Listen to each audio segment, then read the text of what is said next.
Mulai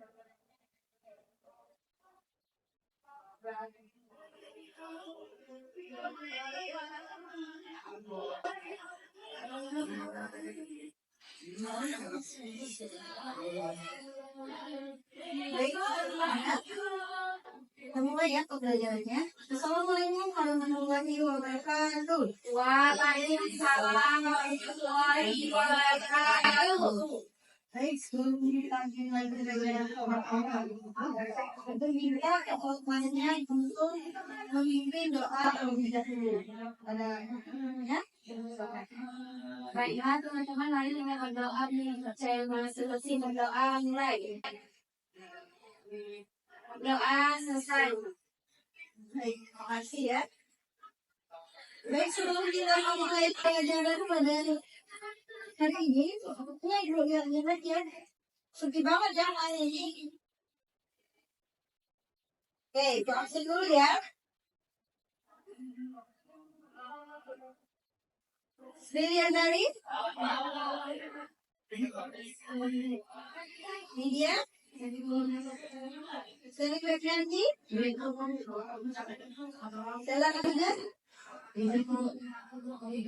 Kenapa dia?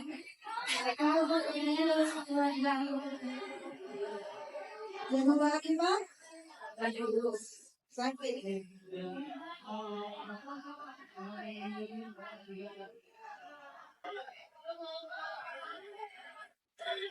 Baik, pada hari ini kita akan belajar mengenai teks deskripsi.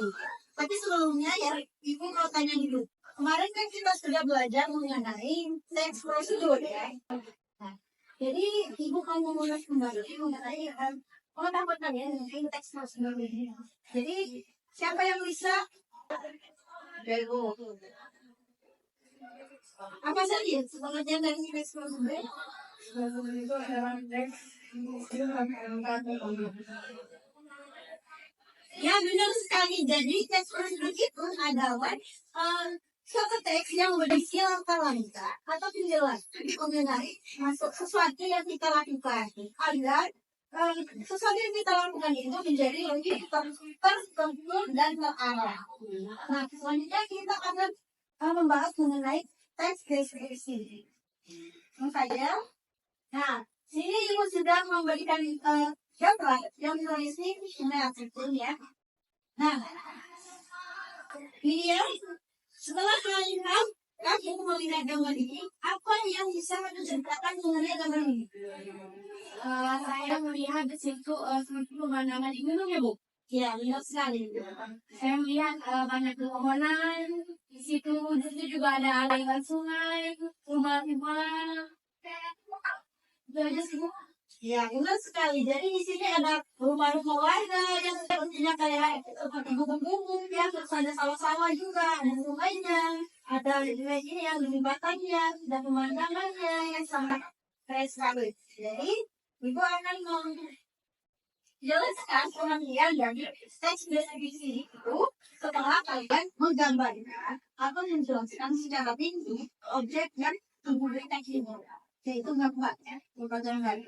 Nah, jadi teks deskripsi ini adalah suatu teks yang berisi mengenai penjelasan atau menggambarkan suatu objek secara terperinci, baik itu objek tempat, suasana, ataupun peristiwa. Nah, teks deskripsi ini bertujuan untuk agar pembaca itu dapat merasakan atau seolah-olah terlihat langsung pada objek yang sedang dideskripsikan. Seperti tadi kan dia sudah menjelaskan apa yang sedang dilihat, yang pemandangan, rumah, dan lain sebagainya. Nah, yang selanjutnya yaitu struktur teks deskripsi. Jadi untuk teks deskripsi ini terbagi menjadi 4. Yang pertama yaitu adalah judul. Judul ini berisikan atau gambaran umum yang berisikan yang menggambarkan isi dari teks deskripsi tersebut. Misalnya ya, judulnya itu sekolah, otomatis isi dari teks deskripsinya menggambarkan contoh objek yaitu sekolah, mengenai sekolah, ruangannya, bentuknya, warnanya, dan lain sebagainya. Yang kedua, yaitu identifikasi.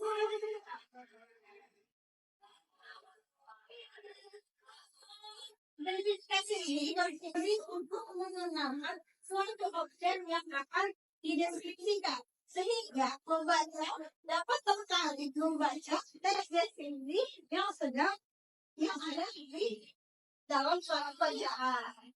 Yang ketiga yaitu klasifikasi. Jadi klasifikasi ini adalah unsur penyusun dalam segmen atau kelompok yang sesuai dengan kaidah atau standar yang sudah ditetapkan. Nah, yang keempat yaitu deskripsi. Nah, bagian deskripsi ini menggambarkan atau menjelaskan objek yang ada di dalam suatu teks. Nah, yang terakhir yaitu kesimpulan atau kisah. Kesimpulan atau kisah ini bersingkat pada antar tulisan penulis dalam dia menggambarkan objek yang sedang dia deskripsikan. Lanjut. Kemudian ciri-ciri teks deskripsi. Jadi yang membedakan teks yang lainnya, apa itu teks semut, redaksi, dan lain sebagainya itu. Ciri-ciri teks deskripsi ini adalah yang pertama menggambarkan atau menjelaskan suatu objek berupa benda, suasana, tempat, atau yang lain sebagainya. Jadi kalau dia menggambarkan yang ada syarat atau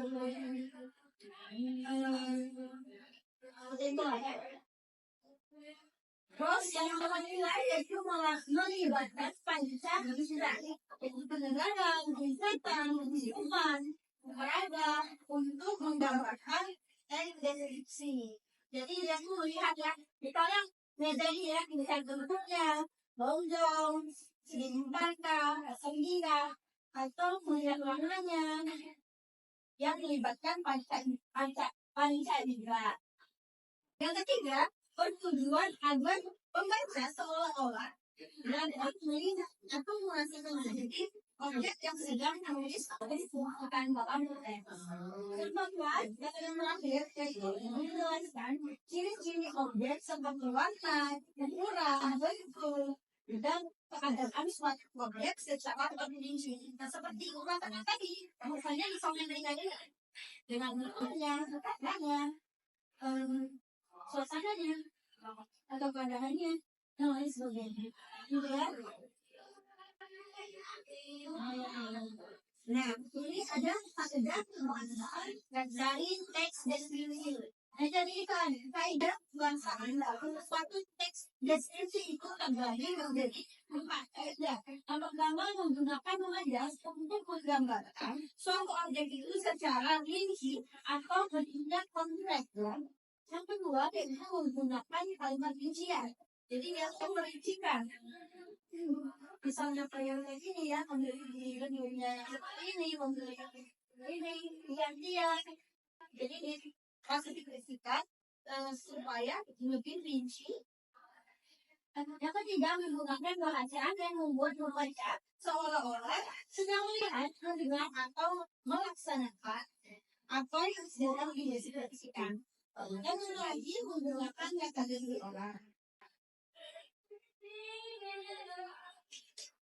Nah, bagaimana langkah-langkah dalam menulis teks deskripsi sudah dicantumkan di sini ya. Terdapat 4 langkah-langkah yang harus disiapkan sebelum menulis teks deskripsi. Yang pertama itu ada apa ya? Yang pertama itu menentukan topik dulu. Yang kedua apa sih? Mengatur buku. Yang ketiga apa sih? Membuat keterangan teks. Nah, benar sekali. Jadi yang pertama itu menentukan topiknya dulu. Topik apa yang akan dideskripsikan? Misalnya mengenai sekolah, suasana, atau tempat wisata, dan lain sebagainya. Yang kedua yaitu melakukan hitungan. Jadi kita itu sebelum keterangan teks deskripsi, kita harus mengamati dulu ya. Kita sudah tentukan deskripsi atau judulnya. Yang ketiga membuat kerangka teks. Dalam kerangka teks ini berkaitan mengenai objek yang akan kita deskripsikan. Dan yang terakhir, yaitu menyusun kalimat dengan baik. Misalnya beda yang sudah dikenalkan tadi ya.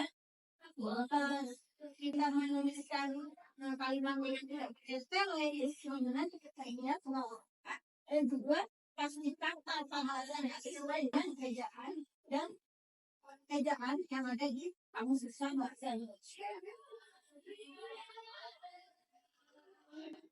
Nah, ini Ibu sudah memberikan contoh mengenai deskripsi. Tinggal itu bisa kalian baca sendiri ya. Coba Sally baca apa? Teks deskripsi ini. Kayak aja tuh. Ya, biasanya ya. Ini sambil bersemangat. Ya, Bu. Judulnya itu ikon Palembang. Jembatan Ampera adalah suatu landmark paling terkenal di Palembang, Sumatera Selatan. Dan jembatan ini menghubungkan dua wilayah penting kota yaitu Seberang Ulu dan Seberang Ilir. Nah, melintasi sungai Musi yang mengalir deras. Diresmikan pada tahun 1606. Jembatan Ampera ini tidak hanya berfungsi sebagai sarana transportasi, tapi juga menjadi simbol kebanggaan masyarakat Palembang dengan panjang sekitar 1.770 meter. Nah, jembatan ini memiliki desa Jemenawan dan menggunakan yang merah yang ditolak dan menjawab tinggi yang memberikan kesan megah. Nah, seperti jembatan ini tanpa sederhana namun elegan. Sering juga menjadi latar belakang untuk sebagai wisatawan yang berpendapat. Pada malam hari, jembatan ini ditegakkan dengan pencairan yang menambah keindahan suasananya. Jembatan Ampera Gebang memiliki nilai sejarah yang mendalam. Juga menjadi saksi bisu perkembangan kota Palembang dari masa ke masa. Dan di sekitarnya terdapat sebagai pilihan khas dari tempat wisata yang menarik dan menjadikan area ini sebagai pusat kegiatan masyarakat menikmati pemandangan dan jembatan Ampera ini saat matahari terbenam. Dan adalah pemanasan yang tidak boleh dilewatkan dengan latar belakang sungai Musi dan berkilau. Suasana ini menciptakan momen yang akan diangkat sebagai ikon kota Palembang. Jembatan Ampera tidak hanya juga memudahkan akses transportasi, tetapi juga menjadi simbol identitas budaya yang bersejarah. Yang sayang, kunjungan ke Palembang rasanya melengkapkan menikmati keindahan atau keakuran jembatan Ampera. Terima kasih kepada media yang sudah membacakan contoh dari jadi dapat kita secara kesan ya bahwa deskripsi ini sudah menceritakan tentang apa? Tentang dia menceritakan bahkan jembatan Ampera ya yang mendeskripsikan warnanya, bentuknya, pemandangannya, ataupun suasananya. Jadi apa jembatan Ampera itu di sebelah sininya tuh ada Indonesia ya. Terus ada juga yang berjualan gitu. Dan sini sudah disebutkan warnanya warna merah dan memiliki panjang sekitar 1.177 meter ya. Jadi di sini sudah deskripsikan semua mengenai contoh dari ikon Palembang. Nah, untuk selanjutnya, ibu minta kalian untuk mengerjakan struktur dari contoh teks deskripsi ini. Jadi kalian harus menentukan dari struktur mana ya, mengenai judulnya, kata-kata bahasanya, apa namanya tadi? Identifikasinya, deskripsinya, dan juga kesimpulannya. Jadi kalian diminta untuk dibuat struktur yang mana di dalam contoh teks deskripsi ini ya.